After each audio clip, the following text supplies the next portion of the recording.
Coucou, j'espère que tu vas bien.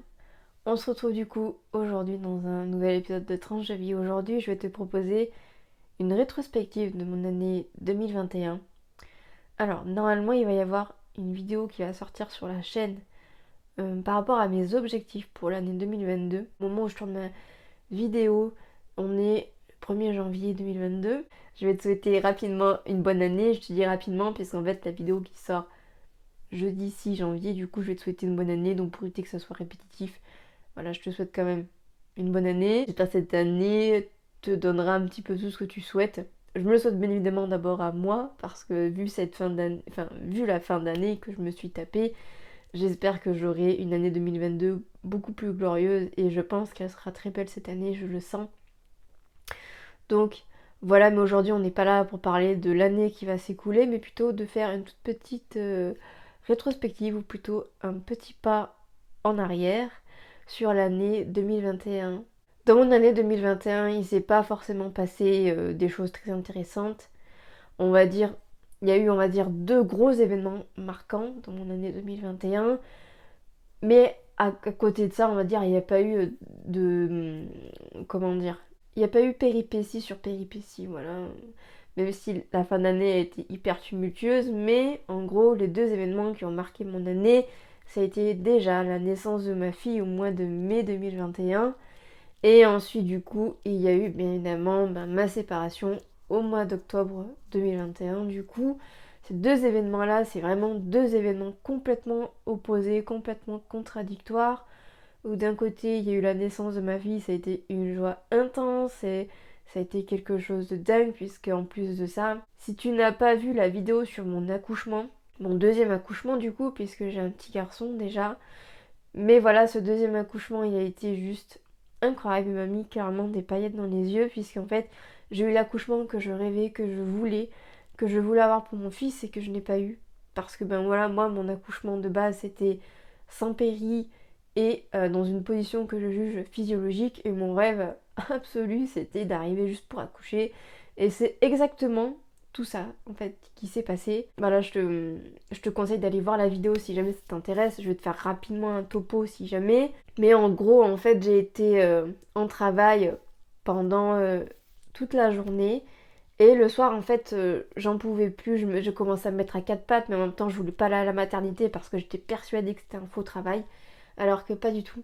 Et au moment en fait où je suis arrivée à la maternité, entre le moment où je suis arrivée et le moment où j'ai accouché, il s'est passé 14 minutes. Je suis vraiment arrivée juste pour accoucher. Et ça, c'est tellement incroyable en fait. J'étais à 9 de dilatation en fait quand je suis arrivée.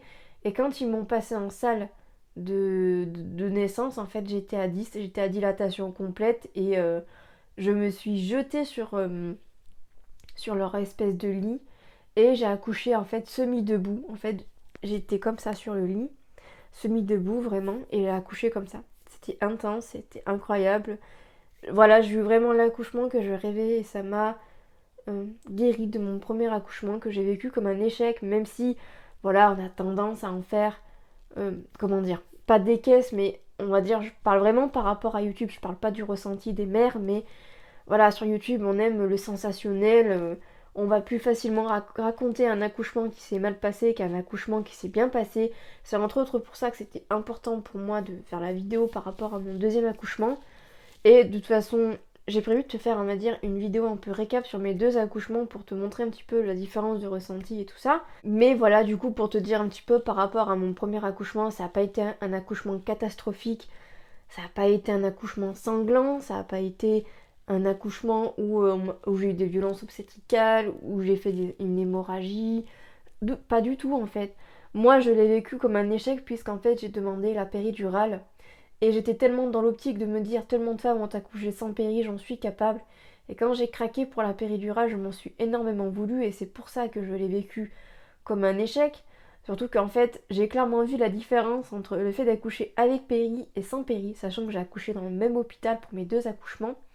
Donc voilà, mais comme je te dis, je vais pas en parler plus ici parce que j'ai prévu vraiment de te faire une vidéo un petit peu récap et voilà, pour te montrer un petit peu la différence, on va dire, en postpartum. Et parce que oui, un accouchement, ça joue forcément sur le postpartum. Enfin bon, bref, on va clôturer ça.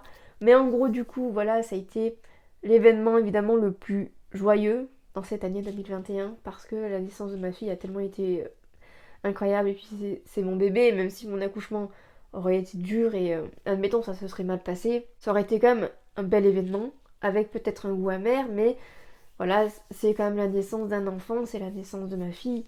Voilà, ça a été un événement incroyable. Voilà, je pense que je l'ai assez dit. Et en octobre, du coup, 2021, bien évidemment, il y a eu ma séparation. Alors évidemment, on passe d'un événement très heureux qui rassemble la famille à quelque chose qui littéralement fait tout voler en éclats. Ça peut être traumatisant évidemment, surtout quand on se dit que voilà, 2021, ça devait être une belle année avec la naissance de ma fille et notre famille au complet. Et là finalement, il y a tout qui éclate, il y a tout qui s'envole et il y a tout à reconstruire pour moi. Donc voilà, ces deux événements qui sont complètement opposés, ces deux événements qui m'ont apporté tous les deux des choses bonnes et des choses mauvaises. Je parle surtout par rapport à mon divorce parce que voilà, par rapport à la naissance de ma fille, c'est vrai que j'ai eu une dépression postpartum. Donc bon, c'est aussi les aléas, mais je pense qu'il n'y a pas eu que ça. Enfin bon, bref. Comme tu le verras également, je suis également quelqu'un qui te montre du vrai. Je mets pas de paillettes aux gens. Je vais pas te mettre une bougie en fond pour avoir un fond lisse et propre. C'est pas du tout le truc que j'aime faire. Je pense que tu l'auras remarqué, mais voilà, là je filme, je suis dans ma chambre. J'en profite parce qu'en fait, mes parents sont partis promener mes deux enfants.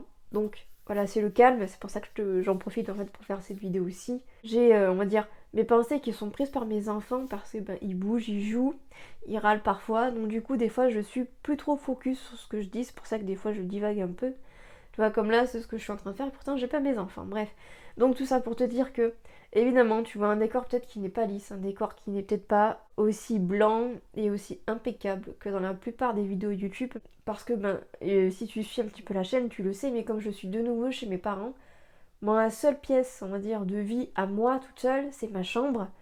Et je passe quand même pas mal de temps dans ma chambre. En fait, j'ai besoin, beaucoup en fait, de ranger.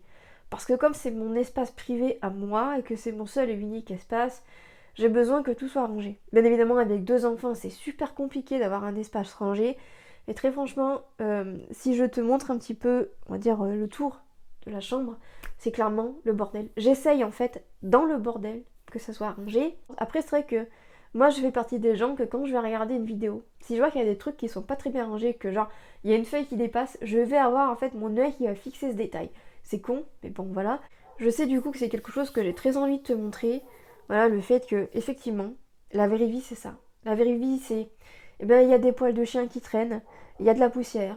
C'est pas forcément rangé au carré, les poubelles peuvent être pleines, il peut y avoir du linge sale qui traîne par terre.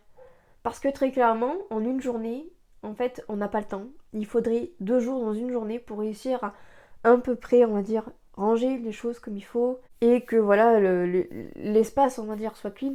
Tu sais quoi, je vais te montrer même tout ça maintenant. Parce qu'il fait soleil, qu'il y a une très belle luminosité et que là, comme j'ai pas mes enfants, j'ai totalement le temps. Donc, je vais te montrer ça tout de suite. Donc, voilà un petit peu. Donc là, en fait, comme tu peux le constater, là, c'est là, en fait, où je range mon micro. Et là, c'est le scotch que j'utilise, sinon mon micro tombe. Donc, voilà, ça, c'est mon lit. Donc ça, en fait, c'est l'ancien matelas que tu vois ici. Qui avait, en fait, pour l'ancien lit qu'il y avait ici. Mais comme j'ai rapatrié mon lit et que mon lit est plus grand, que je dors avec mes deux enfants, enfin bon bref, pour éviter que le matelas pourrisse, on a mis le matelas comme ça. Et ça permet de faire une barrière avec le mur, enfin bon bref, on s'est arrangé comme ça. Là, mon père en fait a mis des cases qui viennent de chez Ikea d'ailleurs. Donc ici, tu as mon nez, tu as lunettes. Et ma gourde que j'ai mis là, là ici c'est un chouchou. Bon là c'est mon beurre de karité, mais bon voilà, c'est pas mal en fait, ça donne un peu de relief à la chambre. Donc voilà, donc ici c'est un peu un truc, un chevalet je crois qu'on appelle ça. Donc en fait voilà, là c'est mon kimono en fait que mon frère m'a offert, que je mets de temps en temps. C'est pas quelque chose que je mets souvent, mais je le mets de temps en temps. Ici c'est mon acolyte le trépied qui s'est pété littéralement la gueule parce que mon fils a joué avec. Et du coup il est tout fracasse. Donc pour l'instant il tient avec du scotch. Mais très clairement ça va pas durer, il va falloir que j'en achète un autre. Ici du coup en fait c'est un meuble qui vient de chez Ikea. C'est un meuble du coup que j'avais là où on habitait avant, que j'ai récupéré. Mon ex-mari a gardé un autre meuble avec 10 cases. D'ailleurs, c'était un meuble, il me semble que je t'avais présenté dans une très belle vidéo qui est sur la chaîne. Un meuble que j'avais acheté sur Amazon, il me semble. Donc voilà, moi je n'ai gardé que ce meuble-ci. Il est vraiment, vraiment très bien, vraiment. Il prend pas beaucoup de place. Et le fait qu'il y ait des petits bacs, comme ça, je trouve ça vraiment top. Moi, ce que je te conseille de faire, c'est d'en acheter vraiment beaucoup. Parce qu'en fait, dedans, tu peux mettre des jouets. Et on va dire, après, moi par exemple, les cases, je les mets sous le lit. Même quand il y a des jouets dedans. Et quand mon fils il a assez d'un tiroir, je vais y arriver. Et ben en fait, je change. Donc voilà un petit peu pour te montrer. Là, tu vois, il y a différentes formes en bois. Ici, il y a des tracteurs, des trains et compagnie. Là-bas, il y a un camion de pompier. Voilà, hélicoptère, tout ça, ça c'était joué. Ici, c'est un jouet qu'il a eu à Noël. Tu peux le constater. Moi, je suis pas là vraiment pour, on va dire, ranger la chambre exprès pour faire un room tour ou je ne sais pas quoi. Je te montre vraiment la vérité, à savoir qu'il y a de la poussière et des poils de chien. Parce que en plus de ça, le panier de mon chien est juste ici puisqu'il dort avec moi. Ici du coup c'est ma commode pour te montrer vraiment, quand je te dis que c'est le bazar, c'est vraiment pas des conneries. Donc en fait c'est une commode où dedans en fait il y a les affaires pour mes enfants à l'intérieur ici. Là ici c'est le tiroir de mon fils ici et ici c'est le tiroir de ma fille du coup. Et en bas c'est là en fait où je mets tous les linges on va dire de lit pour mon lit à moi en fait. Ici c'est toutes les couches lavables. Pareil, j'ai prévu également de te faire une vidéo par rapport aux couches lavables, ça va arriver, pas encore puisque, pour te dire un petit peu, j'ai encore pris une avance assez conséquente en fait par rapport aux vidéos, puisque j'ai des vidéos qui sont filmées jusqu'au mois de février, parce que en fait j'essaye de filmer quand j'ai du temps. J'essaye en fait de filmer quand j'ai du temps, donc du coup, dès que j'ai un peu le temps et que ma vidéo, on va dire, est prête, pour certaines, j'ai besoin de les écrire, donc voilà. Après, je les tourne, comme ça me permet d'avoir toujours de l'avance et de pas avoir le bec dans l'eau, quoi. Bon, bref, passons. Ici, c'est du coup le sac à langer. Alors, le sac à langer, pour moi, c'est un énorme indispensable. Voilà, depuis que j'ai mon fils, au départ, je me suis dit, ouais, bon, c'est un peu gadget, mais c'est vrai que c'est quand même vachement pratique, surtout quand t'as 2 enfants. Et là ici du coup c'est le sac à dos aussi que j'utilise. Comme par exemple si je sais que je pars on va dire que sur la journée avec mes enfants, je prends uniquement un sac à dos, ça suffit. Par contre si c'est sur plusieurs jours, je vais prendre obligatoirement le sac à langer. Pareil quand mon fils va chez son père, il a son sac à langer du coup. Et franchement c'est vraiment super pratique. Il y a des poches de partout.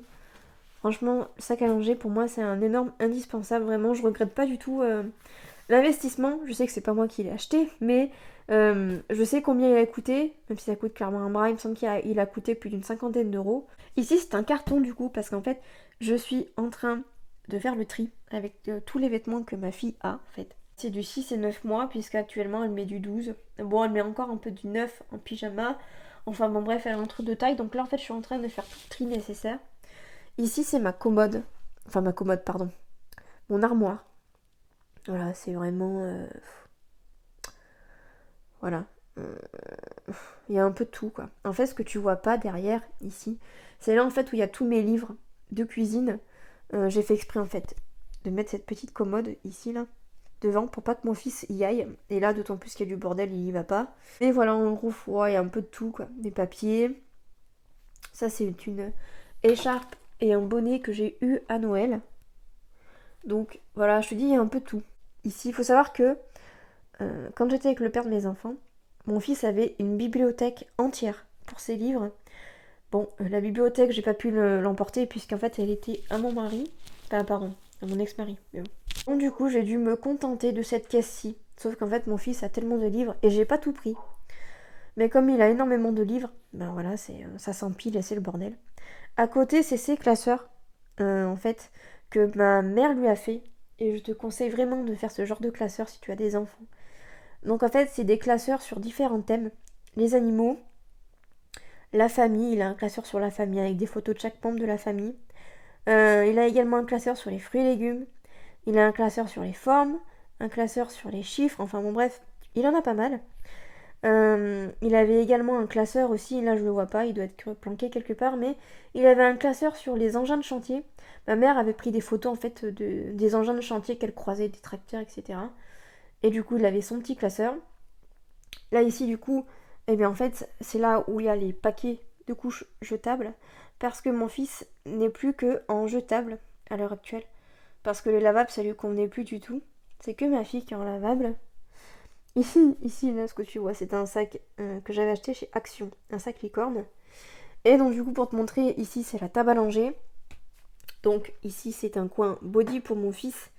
Là, c'est quelques affaires de ma fille avec des couches lavables ici. Et donc, du coup, ici, en bas, en fait, les chaussettes. Ma fille a énormément de paires de chaussettes, elle va pas en manquer. Et donc, du coup, ici, c'est vraiment surtout pour ma fille. Donc, entre les pantalons et les gilets, il y a aussi 2-3 affaires, en fait, pour mon fils. Donc, les pantalons et d'autres trucs derrière. Et en fait, en dessous, alors, je voulais te montrer ça parce que ça me fait trop rire à chaque fois. En fait, ça, c'est des couches pour incontinence urinaire. C'est pas pour moi, c'est parce qu'en fait, je les avais prises par rapport à l'accouchement. Et puis en fait, comme j'ai tellement pas perdu beaucoup de sang et pas longtemps, en fait, je les ai pas utilisées. Donc voilà, pour l'instant, c'est là. Je sais pas trop quoi en faire. Enfin bon, bref. Ici, c'est des cotons. Voilà, c'est les cotons que j'utilise. Alors, ceux-là, les carrés soins, là, visage et corps, c'est pas du tout des cotons que je te conseille. C'est de la merde, franchement. Voilà. Par contre, les Tidou, je les aime beaucoup. Et j'avais également acheté des cotons sur Amazon, je vais te les montrer. J'ai plus le sac, mais en gros, il se présente comme ceci. Je crois que c'est les cotons du laboratoire Gilbert, il me semble. J'aime beaucoup ces cotons, ils sont vraiment top. Donc voilà, pour te montrer un petit peu, finalement, bah, là où je vis en fait. Hein. Voilà, un petit peu pour te montrer un petit peu ce que ça donne. Voilà, c'est vraiment ma pièce en fait. Et là, je te dis honnêtement, c'est rangé. Voilà. Avant de clôturer la vidéo, du coup, je voulais vraiment le repréciser encore une fois. Mais vraiment, il faut vraiment prendre en compte que l'installation que j'ai là, c'est du proviseur de chez provisoire, puisque ben, je suis de nouveau chez mes parents et je compte pas y rester à vitam aeternam. Et au vu de ma situation et de tout ce que j'ai à mettre dans une chambre, évidemment, ce n'est pas rangé, c'est le bordel. Oui, il y a de la poussière, mais encore une fois, c'est normal, ça peut pas être propre tout le temps. Je le précise parce que j'ai clairement pas envie d'avoir des problèmes. Non, je ne suis pas maniaque, j'aime bien que ça soit un minimum propre.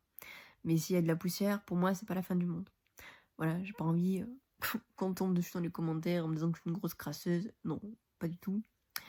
Mais voilà, j'estime que quand même c'est important.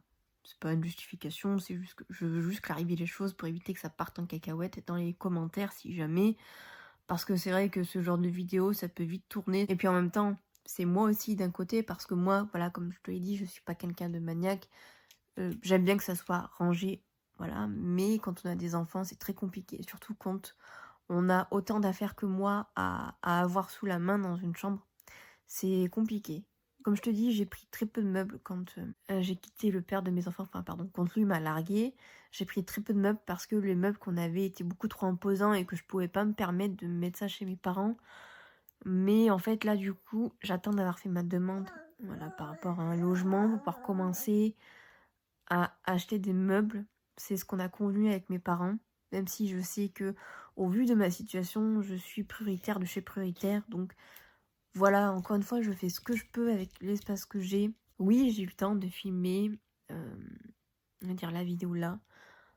Parce que aussi, filmer des vidéos, ça me fait du bien et c'est important pour moi, pour ma santé mentale et mon bien-être. En fait, ça me permet de pas couler, en fait, voilà. Donc, je priorise. Et là, j'avais l'opportunité de ne pas avoir mes 2 enfants. Et je me suis dit, faut vraiment que j'en profite pour que ça soit un minimum calme pour faire la vidéo. Donc voilà, pour conclure un peu cette vidéo, comme tu l'auras compris, mon année 2021, elle a été belle, mais à la fois elle a été très dure à encaisser.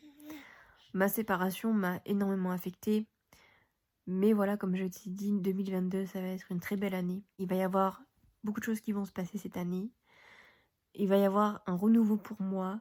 Mon divorce, c'est quelque chose qui est très dur à encaisser pour moi, mais en même temps, ça va me permettre d'avoir accès à quelque chose de beau, c'est sûr. Je vais pouvoir renaître de mes cendres, malgré le fait que, voilà, on m'ait mis par terre et on m'ait traîné dans la boue. Et que j'ai l'impression d'être une méga grosse merde. Eh bien, je sais que je suis encore quelquefois encore un peu au fond du tunnel, mais la lumière, je sens qu'elle approche, je sens qu'elle est là. Et ça va être très positif. Donc, voilà, je clôture cette vidéo. J'espère que cette vidéo t'aura plu, dans un sens. Et n'hésite pas à me laisser en commentaire, savoir un petit peu qu'est-ce que tu as pensé de la vidéo. Comme tu peux le constater, j'ai enlevé ma trace de chocolat ici. Je pas possible. Bref. Et jusqu'à jeudi, 18h. Je te souhaite une très bonne semaine. Bye bye.